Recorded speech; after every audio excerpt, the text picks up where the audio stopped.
What I am about to reveal was never meant for the public, because once you understand it, balance stops being a skill and becomes a weapon, and weapons make institutions nervous. In the deepest layers of traditional judo training, beneath throws, grips, and falls, there exists a breathing method so effective at hijacking gravity itself that it was quietly stripped of explanation and reduced to vague ritual.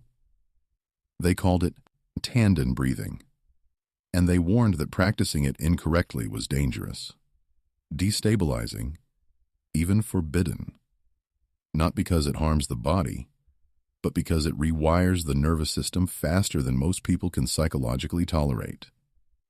You have been taught that stability comes from strong legs, a tight core, or better posture, but that is a comforting lie. If muscular strength created true balance, anxious people with strong bodies would not shake under pressure, and elite athletes would never lose their footing in critical moments. The real problem is not your muscles. It is that your center of gravity is floating, disconnected from your nervous system, trapped high in your chest and head where fear lives. I am telling you this directly because you feel it already. The subtle sway when you stand still, the micro-panic when someone bumps into you, the hesitation before you commit to force. That instability is not physical weakness. It is neurological noise. Ancient judo masters understood something modern science only recently confirmed in laboratories. Gravity is negotiated by the brain before it is expressed by the body. Lose that negotiation, and no amount of training saves you. That is why some judoka feel impossibly heavy, as if the floor is pulling them downward, while others feel light, easily disrupted, almost hollow. This breath was designed to drop your awareness, pressure, and neural command into the tanden, the lower abdominal center that anchors human balance.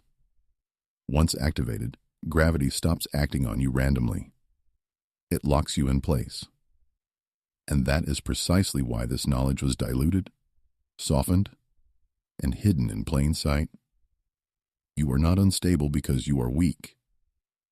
You are unstable because no one taught you how to breathe where gravity listens. You are living in a body that has forgotten where the ground is, and that amnesia is costing you more than balance. Modern life pulls your awareness upward into screens, thoughts, worries, and constant micro-decisions until your nervous system no longer knows how to settle its weight. You stand, but you are not standing inside yourself. Your center floats somewhere behind your eyes and above your chest. And from that position, you are negotiating gravity from a position of weakness. This is why stress makes you clumsy, why confrontation tightens your throat instead of your legs, why sudden force causes panic before response. Your brain is running emergency protocols because it does not trust your connection to the ground. Elite judoka do not look calm because they are brave. They look calm because their nervous system has already solved gravity. When they are pushed, nothing scrambles internally. No alarms, no hesitation. Their weight drops instead of scattering. That is not talent, and it is not years of throws. It is a breathing conditioned reflex that tells the brain, we are anchored, we are safe, apply force. Without this reflex, every movement costs more energy because your system is compensating for instability you cannot consciously detect. Anxiety, overthinking, stiffness, and poor balance are not separate problems. They are the same signal expressed differently. You have been trying to correct them with willpower, posture cues, or strength drills, wondering why nothing sticks. Ask yourself a dangerous question. If balance were muscular, why does fear knock strong people off their feet? Why does calm make weak people feel heavy? The answer exposes the flaw in modern training. Gravity is not managed by muscles first. It is managed by the autonomic nervous system, and the autonomic system listens to pressure and breath more than intention. Judo discovered this the hard way through combat, impact, and survival. Those who could not settle their weight were thrown, injured, or dominated. Those who could become immovable without appearing tense. The tragedy is that you were never told this. Instead, you were taught to engage your core, while your nervous system screamed uncertainty. Until your breathing drops your center down into the tanden, every attempt at stability is cosmetic. You are decorating a structure with a cracked foundation, and gravity never negotiates with decoration. Now we move into the mechanism they never explained, because once you see it, the mystery disappears, and power becomes repeatable. The tanden is not a metaphor, and it is not mystical symbolism. It is a neurological control zone, where breath pressure, balance circuitry, and emotional regulation intersect. Modern neuroscience would describe this as a convergence point between the vagus nerve, the cerebellum, and the deep postural stabilizers that regulate your relationship with gravity. When your breath stays high in the chest, the brain interprets the environment as unstable or threatening, and it responds by increasing muscle tone, scattering attention, and accelerating reaction speed at the cost of precision. This is useful for panic. It is catastrophic for balance. Tanden breathing reverses that signal. By deliberately pressurizing the lower abdomen while maintaining nasal control, you stimulate vagal dominance, which tells the brainstem that the body is supported, grounded, and safe. In response, the cerebellum refines balance instead of overcorrecting it, and the motor cortex releases unnecessary tension. Think of it like lowering the anchor of a ship. Without the anchor, the ship is constantly correcting its position, burning fuel, fighting waves. Drop the anchor, and suddenly the same waves pass without movement.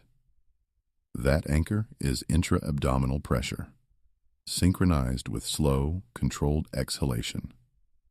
Lab measurements show that this pattern shifts brainwaves toward low-frequency coherence, similar to theta states seen in elite marksmen and high-level meditators. But here is the dangerous part. Judo discovered how to induce this state in seconds, not hours. The breath pulls neural command downward, out of the fear processing centers of the brain and into the body's gravitational map. Your sense of self literally drops lower. When that happens, balance stops being conscious. It becomes automatic. This is why people describe master judoka as feeling heavy, even when they are physically lighter. Weight is not mass. Weight is how completely your nervous system commits to the ground. Tanden breathing forces that commitment by removing ambiguity from the brain's gravity calculations. No hesitation, no noise. Just a clear signal.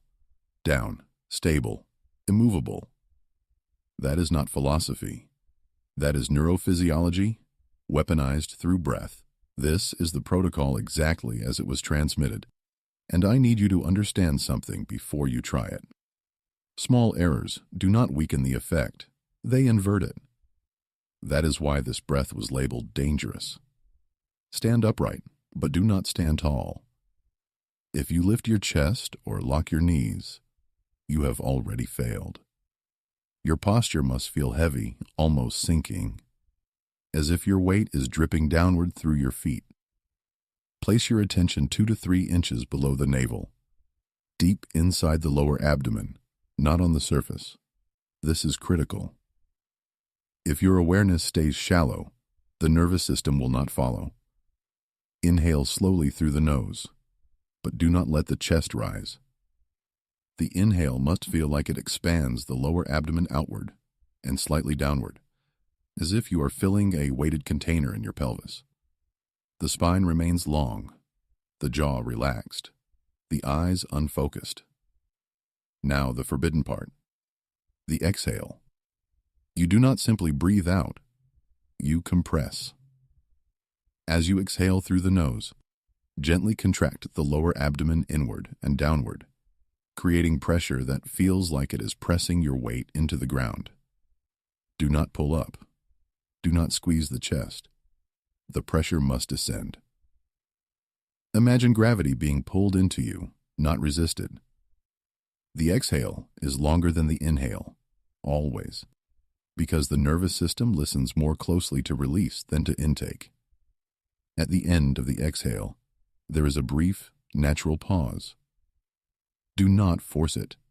That pause is where stability locks in. During this pause, your body should feel dense, quiet, and settled, as if movement would require permission. 1 cycle is not enough. 3 cycles begin the shift. 5 cycles make it undeniable. If at any point you feel lightheaded, agitated, or tense, you have lifted the breath upward and triggered the wrong circuit.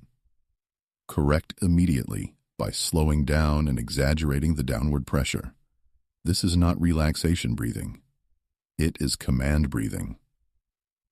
You are issuing instructions to the nervous system about where gravity belongs. Every detail matters because your brain is recalibrating its entire balance map in real time. When done correctly, you will not feel calm in the emotional sense. You will feel heavy, present, and unmovable. That sensation is the signal that the Tanden has taken control. The timeline of this breath is what unsettles people, because it violates everything you were told about training and adaptation.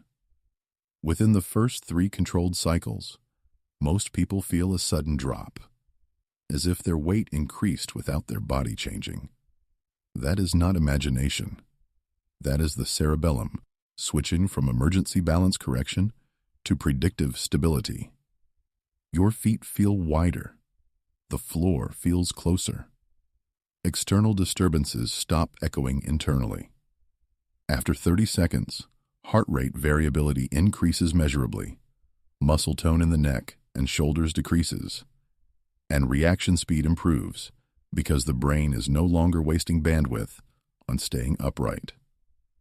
This is why judoka appear to move later, yet arrive earlier. After 2 to 3 minutes, something more disturbing happens.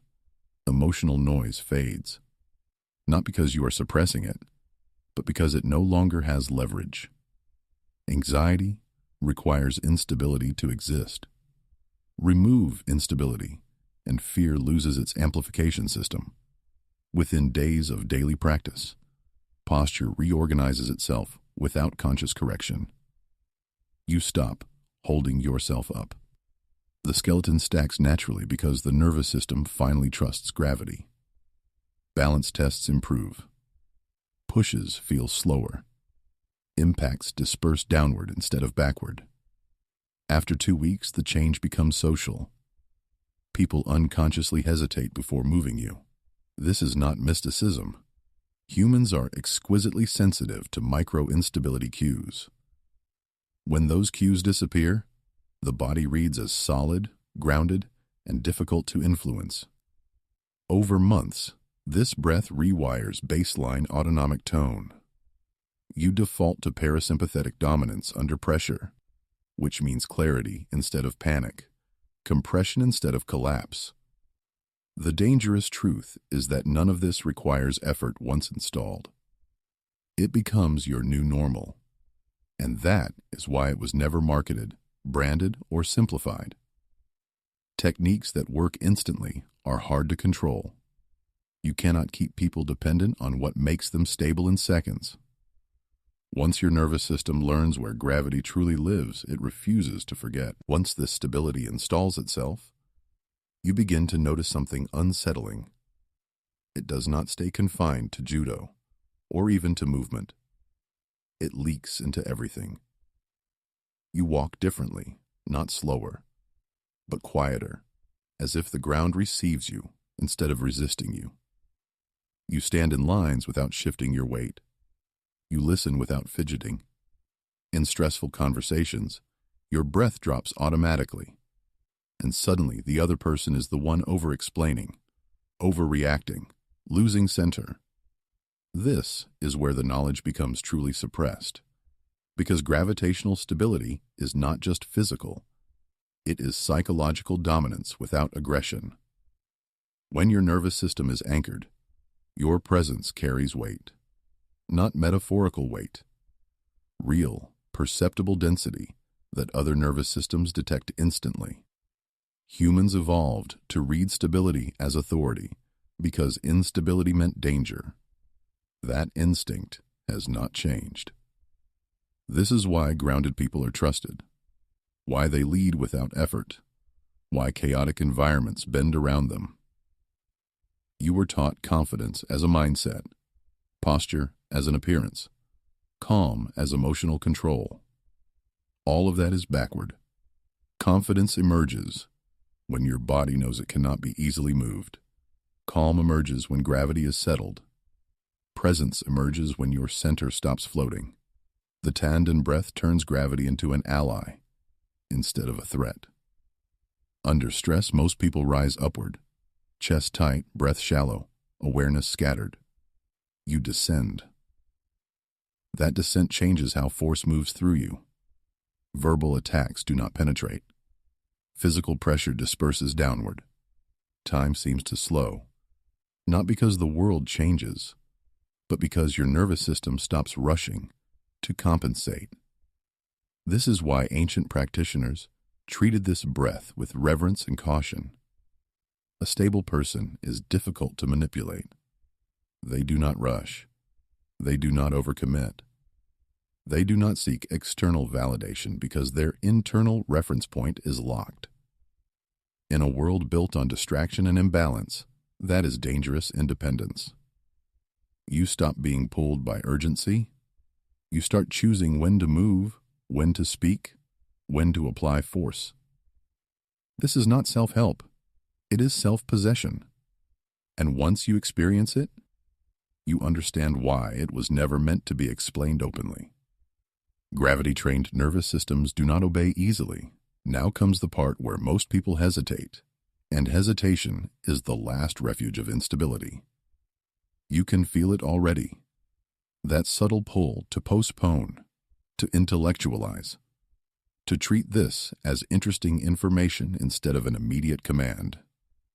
That impulse is the old nervous system protecting itself. Ignore it. I am warning you clearly. Once you feel true gravitational stability, you will never again believe the excuses you used to justify tension, anxiety, or imbalance. You will recognize them as signals of a center that was never trained to descend. This breath does not ask for faith. It demands execution. Stand up today, not tomorrow, not after more research. Stand, breathe, compress, and drop your weight until the floor feels unavoidable. If you do this correctly, you will feel a line drawn between who you were before and who you are after. And that line cannot be erased. The danger is not that this technique will fail. The danger is that it will succeed too quickly, forcing you to confront how unnecessary your constant effort has been.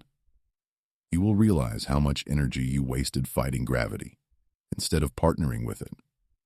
You will notice how many decisions were made from instability rather than clarity. This is your challenge. Practice the Tanden breath daily for 7 days, under calm conditions and under stress, standing, walking, being watched, being pressured. Do not talk about it. Do not explain it. Let your body answer for you. If after 7 days you do not feel heavier, quieter, harder to move, then discard this knowledge without regret. But if you do feel it, understand this. You now carry something that cannot be unseen. Gravity will recognize you. Other nervous systems will respond to you.